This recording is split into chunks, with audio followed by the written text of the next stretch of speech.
విధేయత. ద్వితీయోపదేశకాండం 8వ అధ్యాయము, కీర్తనలు 81, 8-16. క్రీస్తును తమలో నివసింపనిచ్చుట ద్వారా ఒక విశ్వాసి దేవుని సంపూర్ణతను అనుభవించగలడు. యేసుక్రీస్తును అంగీకరించడం ద్వారా మనం ఆయనను స్వాస్థ్యముగా కలిగి ఉన్నాము. కానీ ఆయన మనలను సంపూర్ణముగా స్వాధీనపరచుకొనగలడు. క్రీస్తులోనున్న సంపూర్ణతను మనం అనుభవించుటకు అవసరమైన విషయం ఒక్కటే, అదే విధేయత. విధేయత అన్నది క్రైస్తవ జీవితంకు అతి ప్రాముఖ్యమైనది. ఈ విధేయతను 3 విధములుగా చూడగోరుచున్నాను.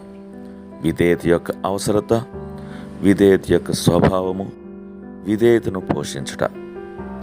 అనేక పర్యాయములు విధేయత అన్నది ఎందుకింత ప్రాముఖ్యమైన విషయము అనే ప్రశ్నను మనం ఎదుర్కొనవచ్చు. మన యొద్ద నుండి ఎటువంటి విధేయతను దేవుడు కోరుతున్నాడు? ఆ విధేయతను మనం ఎలాగ నేర్చుకొనగలము? అందులో ఎలాగో ఎదగగలము? దేవుని యొద్ద వీటన్నిటికీ జవాబు కలదని నా నమ్మకం. మనం బైబిల్ జ్ఞానం ఎంతగానో కలిగి ఉండవచ్చును, అయినను విధేయత లేనిచో అదంతయు వ్యర్థమే. విధేయత యొక్క అవసరత.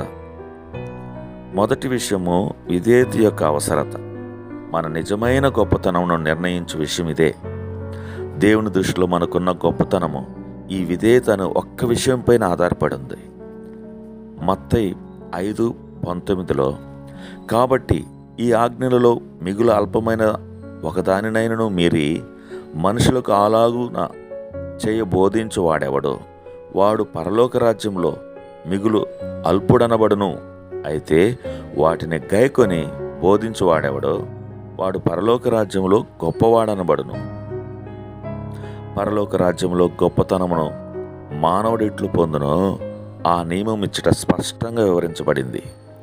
మొదట తనంతటి తాను విధేయత చూపించి అటు తర్వాతనే ఇతరులకు బోధించువాడు పరలోక రాజ్యంలో గొప్పవాడనబడును. ఈ దినమున పరలోకములో గొప్పవాడు యేసుక్రీస్తు ప్రభువే. దీనికి కారణం ఫిలిప్పీ 2వ అధ్యాయము 9-11 చూస్తే, అందుచేతనే దేవుడు ఆయనను అధికముగా హెచ్చించి ప్రతి నామమునకు పైనామమును ఆయనకు అనుగ్రహించెను. అందుచేత అను మాటను ఎచ్చట చూచిన దానికి ముందు ఏదో ఒక కార్యం జరిగి ఉండుటను లేఖనములో చూచెదము. ఎందుచేత యేసుక్రీస్తు ప్రభువుకు అన్ని నామముల కంటే పైనామం ఇవ్వబడెను. ఫిలిప్పీ 2:8. ఆయన శిలువ మరణం పొందినంతగా విధేయత చూపిన వాడై తన్ను తాను తగ్గించుకొనెను. ఆయన విధేయత చూపించుటలో ఎంతో గొప్పవాడు గనుక పరలోకములోనూ ఎంతో గొప్పవాడయ్యాడు. ఆయనకేమేమి సంభవించెనో మనకును అదే సంభవించెను. యేసుక్రీస్తు ప్రభువునకు జరిగినదంతయు ఏదో ఒక కారణంతో జరిగెను. ఆయన తన విధేయతను బట్టి హెచ్చించబడ్డాడు. యోహాను 8:29లో ఈ విధంగా రాయబడి ఉంది, నన్ను పంపినవాడు నాకు తోడై ఉన్నాడు. ఆయనకిష్టమైన కార్యం నేను ఎల్లప్పుడూ చేయదును గనుక ఆయన నన్ను ఒంటరిగా విడిచిపెట్టలేదు. ఆయన తన కుమారుడైనందున కాదు కానీ దేవునికి ఇష్టమైన కార్యములు ఆయన ఎల్లప్పుడూ చేయుచుండుటచే దేవుడు ఆయనకు తోడై ఉండెను. యోహాను 10:17 ఈ విధంగా రాయబడి ఉన్నది, నా ప్రాణము పెట్టుచున్నాను, ఇందువలననే నా తండ్రి నన్ను ప్రేమించున్నాడు. యేసుక్రీస్తు ప్రభు తన ప్రాణమును పెట్టిన గనుక తండ్రి అయిన దేవుడు ఆయనను ప్రేమించాడు. అందుచేత దేవుడు నిన్ను హెచ్చించినట్లుగా ఆయన ఆనంద తైలముతో అభిషేకించెను. హెబ్రీ 1:9. ఆయన హెచ్చింపబడి అభిషేకించబడ్డాడు. కారణమేమనగా ఆయన నీతిని ప్రేమించి దుర్నీతిని ద్వేషించాడు. నీతిని ప్రేమించి దుర్నీతిని ద్వేషించిన ఎడల మనం ఈ లోకంలో సంతోషించలేమని అనేక పర్యాయములు తలంస్తాం. అయితే యేసుక్రీస్తు ప్రభువును గురించి ఆయన నీతిని ప్రేమించి దుర్నీతిని ద్వేషించడచే హెచ్చింపబడి ఆనంద తైలముతో అభిషేకించబడినని వ్రాయబడింది. ఆయన ఎంతో గొప్ప విధేయత చూపించాడు గనుక అందరికంటే అధికముగా హెచ్చించబడ్డాడు. మన జీవితములలో కూడా ఇదే పద్ధతి అనుసరించిన ఎడల మనం కూడా హెచ్చించబడతాం. దేవునికి ఎంత పరిమితిలో విధేయత చూపిస్తామో అంతే పరిమితిలో ఆయన మనల్ని హెచ్చిస్తాడు. రెండవదిగా విశ్వాస జీవితంలో ఇది నిజమైన పునాది. కాబట్టి ఈ నా మాటలు విని వాటి చొప్పున చేయు ప్రతివాడును బండ మీద తన ఇల్లు కట్టుకుని బుద్ధిమంతుని పోలియుండును. మత్తయి 7:24. కొండ మీద ప్రసంగంలో చివరిగా యేసుక్రీస్తు ప్రభు ఈ ఉపమానం బోధించాడు. ఈ వాక్య భాగం అందరికీ బాగా తెలిసిందే, కానీ బహు కొద్ది మంది మాత్రమే దీన్ని పాటిస్తున్నారు. బహు కొద్ది మంది మాత్రమే ఈ నియమమును పాటించరని యేసుక్రీస్తు ప్రభు ఎరిగి చివరిగా ఈ ఉపమానం బోధించాడు. ఇచ్చట ఇద్దరు వ్యక్తులు ఉన్నారు. ఒక వ్యక్తి తన ఇంటిని ఇసుక మీద కట్టుచున్నాడు, ఇంకొక వ్యక్తి తన ఇంటిని బండ మీద కడుతున్నాడు. అంతమున మనం చూసినప్పుడు ఇసుక మీద కట్టినవాడు బుద్ధిహీనుడని, బండ మీద కట్టినవాడు బుద్ధి గలవాడని మనకు తెలుసుకొనుచున్నాం. పునాది ఎల్లప్పుడూ లోపల ఉండను కానీ బయటకు కనిపించదు. ఆ ఇండ్లను చూచినప్పుడు ఆ రెండు ఇండ్లను పైకి ఒకే రీతిగా కనిపించును. ఆ రెండింటి పునాది భూమి లోపల ఉండుట చేత కొంతకాలం వరకు ఆ రెండును ఒకే రీతిగా కనిపించును.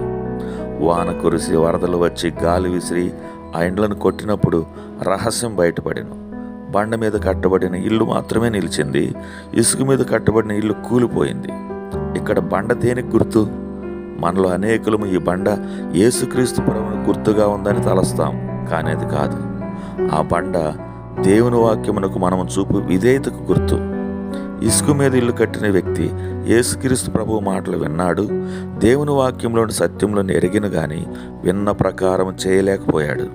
అందువలననే యేసుక్రీస్తు ప్రభు అతనిని ఇసుక మీద ఇల్లు కట్టుకుని వానితో పోలుస్తున్నాడు. అయితే రాతి మీద ఇల్లు కట్టుకుని వాడు దేవుని వాక్యమును ఎరిగి దాని ప్రకారం జీవించను. అతడు విధేయత చూపించినవాడు. దేవుని వాక్యమునకు విధేయత చూపించటే బండ.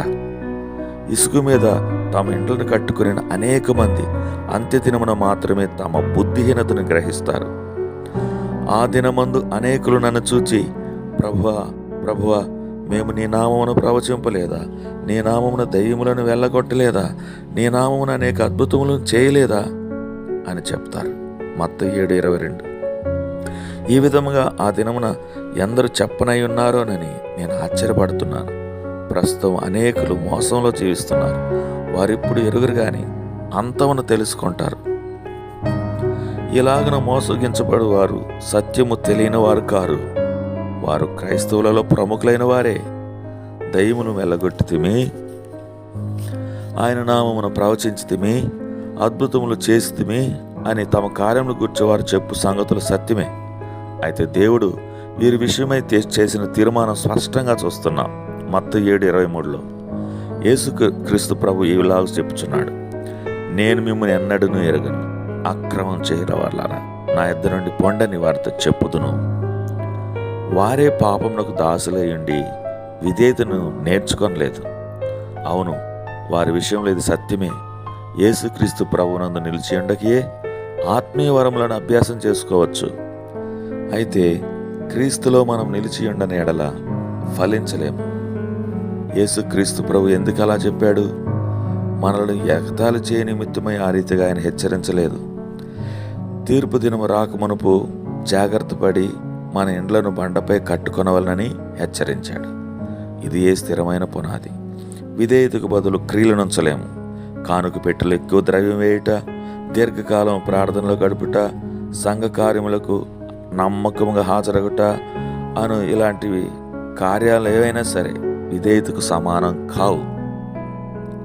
1 సమూయేలు 15:22లో ఇలా చదువుతున్నాం, బలులు అర్పించుట కంటే ఆజ్ఞను గైకొనుటయు, పొట్టేళ్లకు అర్పించుట కంటే మాట వినుటయు శ్రేష్టము. ఇదే విషయమును కొండ మీద ప్రసంగమును ముగించక మునుపు మన ప్రభువు మరలా చెప్తున్నాడు. తన బోధను విని ప్రజలు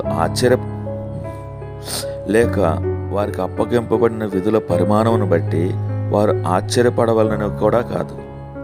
ఇజ్రాయేలీలు వాగ్దాన దేశమునకు సమీపించినప్పుడు జరిగిన విషయం ఇదే. దేశమును వేగు చూచుటకై వేగులు వారిని పంపారు. వారిలో ఎక్కువ మంది నిరుత్సాహకరమైన వర్తమానంతో తిరిగి వచ్చారు. ప్రజల ఎత్తును బలమైన ప్రాకారములను చూచి భయపడ్డారు. వారి అవిశ్వాసం వల్లనే వారు ఆ దేశంలో ప్రవేశించలేదు. ఈ దినమున మనలోని అనేకులలో ఇదే లక్షణములు అగపడుతున్నాయి. కొండ మీద ప్రసంగమును మనం ఎంతో భయభక్తులతో గమనిస్తాం. దాన్ని నెరవేర్చుటకు మనకు శక్తి లేదని తలస్తాం. యేసుక్రీస్తు ప్రభు సమాధానపరచు వారిని, ఇతరుల అవసరతలను తీర్చేడు వారిని, సాత్వికులను కోరుతున్నాడు. మనం అది అసాధ్యమని చెప్పినచో అది ఎప్పటికీ అసాధ్యంగానే ఉండిపోవును. అందువలననే యేసుక్రీస్తు ప్రభు ఈ రీతిగా చెప్పాడు, నీ విశ్వాసం చొప్పున నీకు కలుగునుగాక, నీ విశ్వాసము కొలది కార్యము జరుగును. వాగ్దాన దేశంలో ప్రవేశించిన ఇద్దరు వ్యక్తులను గమనించుము. వారు కూడా రాక్షసులను, బలమైన ప్రాకారములను చూచిరు గాని వారు దేవుని యందు నమ్మిక ఉంచారు. దేవుడు మన పక్షమునున్నాడు, మనం వెళ్ళి స్వాధీనపరచుకొనదమని వారన్నారు. వారి విశ్వాసమును బట్టి వారు స్వాధీనపరచుకున్నారు. ఈ దినం కూడా మనం ఇదే పరీక్షను ఎదుర్కొనుచున్నాం. క్రీస్తు మన యొద్ద కోరుచున్న విషయములను మనం చేయుటకు లేక ఇచ్చుటకు ఇష్టపడుచున్నామా, లేక అది మాకు అసాధ్యమని చెబుచున్నామా? మన విశ్వాసము కొలది మనకు జరుగును. మమ్మను బలపరచు క్రీస్తును బట్టి మేము సమస్తమును చేయగలమని తలంచి ఆయనపై ఆధారపడి ముందుకు కొనసాగినచో ఎరుకో పడిపోవట, యోర్దాను పాయలగుట మనం చూడగలం. మనల్ని బెదిరించే విషయంలో మన ఎదుట పడిపోవటం చూడగలం. ఇది మన బలము చేత జరగదు కానీ క్రీస్తు యేసునందు మనకు గల విశ్వాసం ద్వారానే జరుగును. ఇదే నిజమైన పునాది. మూడవదిగా, క్రీస్తు ప్రభు యొక్క ప్రేమను అనుభవించు నిజమైన విధానం ఇదే. పరలోకమందున్న నా తండ్రి చిత్తము చొప్పున చేయువాడే నా సహోదరుడు, నా సహోదరి, నా తల్లియు అనెను. మత్తయి 12:50. ఒకసారి యేసుక్రీస్తు ప్రభు బోధించుడినప్పుడు ఆ ఇంటిలో స్థలం లేనందున నీ తల్లియు సహోదరులను వెలుపల నిలిచి ఉన్నారన్న వార్తను ఆయనతో చెప్పారు. శరీర బంధుత్వం యేసుక్రీస్తు ప్రభు ఏ ప్రాముఖ్యతనివ్వలేదు. ఆత్మీయ బంధుత్వం యొక్క గొప్పతనమును, అట్టి బంధుత్వమును అనుభవించుటకు వారి యొద్ద కోరబడి విషయంలో గురించి ప్రజలకు నొక్కి చెప్పుటికే ఆయన అలా తన విషయమే చెప్పాడు. మనం విధేయతను నేర్చుకునే ఎడల యేసుక్రీస్తు ప్రభు యొక్క హృదయమునకు మరియ ఎంత సమీపముగా నుండెనో మనమును అంత సమీపముగా ఉండగలం. ఆయనకు పక్షపాతం లేదు. విధేయతను మినహాయించి ఆయన ప్రేమను నిలిచిండు వేరే మార్గమే లేదు. మన ప్రార్థనలకు జవాబునందు వాస్తవిక మార్గం ఇదే సత్యం యోహాను 15:7 మరియు 1 యోహాను 3:22లో చెప్పబడింది. నా యందు మీరును మీ యందు నా మాటలను నిలిచిండి నేడల మీకేది ఇష్టమో అడుగుడి, అది మీకు అనుగ్రహింపబడును. ఆయన ఆజ్ఞలను గైకొనొచ్చు ఆయన దృష్టికి ఇష్టమైనవి చేయుచున్నాము గనుక మనమేమి అడిగినను అది ఆయన వలన మనకు దొరుకును. లాజరు సమాధి యొద్ద యేసుక్రీస్తు ప్రభు చేసిన ప్రార్థన గుర్తించదగింది. తండ్రి, నీవు ఎల్లప్పుడూ నా మనవి వినుచున్నావు, ఎందుకనగా నిన్ను సంతోషపరచు సంగతులనే నేను ఎల్లప్పుడూ చేయుచున్నాను. యోహాను 11:42. ఇచ్చట యేసుక్రీస్తు ప్రభు 2 సంగతులను నొక్కి చెబుతున్నాడు. కుమారుని చెవులు తండ్రికి తెరవబడి ఉండుటచే తండ్రి చెవులు కుమారునికి తెరవబడి ఉండెను. మన ప్రార్థనలకు జవాబు పొందుటకు ఒకే ఒక మార్గము, విధేయతను నేర్చుకునుట. ఈ లోకపు తండ్రి ఏ రీతిగా అవిధేయతను చూపించు బిడ్డ కంటే విధేయత చూపించు బిడ్డకే ఎట్లు జవాబిచ్చునో అట్లే దేవుడు కూడా తనకు విధేయత చూపించు బిడ్డలందరికీ జవాబిస్తాడు. పరిశుద్ధాత్మని సంపూర్ణతను తెలుసుకొనుటకు ఇదే నిజమైన మార్గం. మేమును దేవుడు తనకు విధేయులైన వారికి అనుగ్రహించిన పరిశుద్ధాత్మయు ఈ సంగతులకు సాక్షులమై ఉన్నాము. అపోస్తల కార్యములు 5:22. దురుద్దేశముతో పరిశుద్ధాత్మ నింపుదలను మనం అడిగిన ఎడల దేవుడు మనకివ్వడు. ఆయనకు విధేయత చూపించి ఆయన చిత్తమునకు లోబడుట అను ఉద్దేశం ఒక్కటే మనలో ఉండాలి. అపోస్తల కార్యం 5:29లో అపోస్తలులు పరిశుద్ధాత్మ నింపుదలను అడుగుటలోని ఉద్దేశము స్పష్టంగా ఉంది. మనుషులకు కాక దేవునికే లోబడుటకు. అందువలనే వారు అడిగిన వెంటనే పరిశుద్ధాత్మతో నింపబడ్డారు. మన ప్రాణములను కోల్పోవలసి వచ్చిన మనము దేవునికి విధేయత చూపించాలి. చదువురాని చేపలు పట్టు వారిని వారి విధేయతను బట్టి ప్రభువు ఆడుకున్నాడు. వారు అగుపరిచిన జ్ఞానమును చూచి ప్రజలు ఆశ్చర్యపడ్డారు. వారి ప్రాణములకు తెగించి విధేయత చూపవలనని వారికి గల మండుచున్న కోరికను బట్టి దేవుడు వారిని ఏర్పరచుకున్నాడు.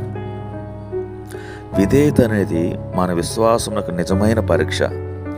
రోమా 1:7 విశ్వాసమునకు విధేయులకు మగునట్లు మేము కృపను అపోస్తలత్వం పొందితిమి అని పౌలు చెప్తున్నాడు.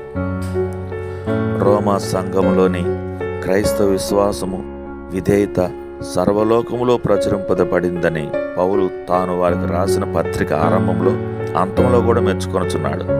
రోమా 1:8, 16, 19. ఎక్కడ నిజమైన విశ్వాసం ఉండనో అక్కడ విధేయత తప్పక ఉండాలి.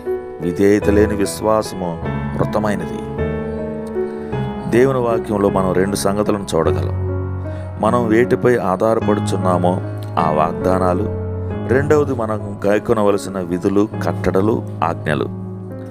దేవుని ఆజ్ఞలన్నీ మనము విధేయత చూపించట కొరకే ఉన్నాయి. బాప్తిస్మం అనేది ఒక ఆజ్ఞ, దానికి మనం విధేయత చూపాలి. వాగ్దానమును నమ్మనిచో ఆయన ఆజ్ఞలకు విధేయులం కాలేం. అపాయ సమయంలో కూడా వాగ్దానములను నమ్మి వాటిపై మనం ఆధారపడగలము. అదే రీతిగా ఆయన ఆజ్ఞలను కూడా మనం నేర్చుకొనవలని కోరుచున్నాడు. చెల్లించవలసిన క్రయం ఎంతమైనను విధేయతతో ముందుకే కొనసాగుదుముగాక. నిజమైన విశ్వాసం యొక్క నమూనా ఏమనగా, ఒక వ్యక్తి కేవలం వాగ్దానములను నమ్ముట మాత్రమే గాక ఆజ్ఞలకు కూడా విధేయత చూపించాలి. చివరగా మన రక్షణను స్థిరపరచుకొనుటకు అవసరమైన నిజమైన నమూనా విధేయత.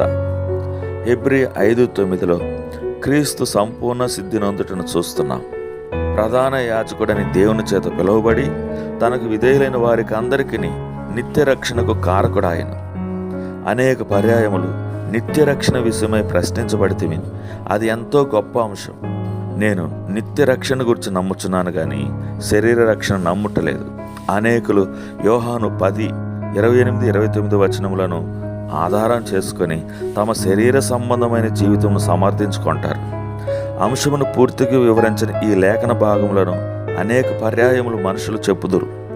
27 నుండి మొదలు పెడితే అప్పుడు అంశమును పూర్తిగా గ్రహించగలుగుతారు.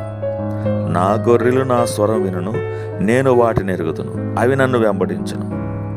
నీవు ఆయన గొర్రెవయ్యుండి ఆయన స్వరమును విని ఆయనను వెంబడించినప్పుడే 28-29 భావం నీకు చెందును. మొదటి భాగం నీ జీవితంలో లేని ఎడల రెండవ భాగం కూడా నీకు చెందదు. నీవు ఆయన బిడ్డవైతేనే ఎవడనూ ఆయన చేతిలో నుండి నిన్ను అపహరింపలేడు. అదే మన రక్షణను భద్రం చేయుచున్నది.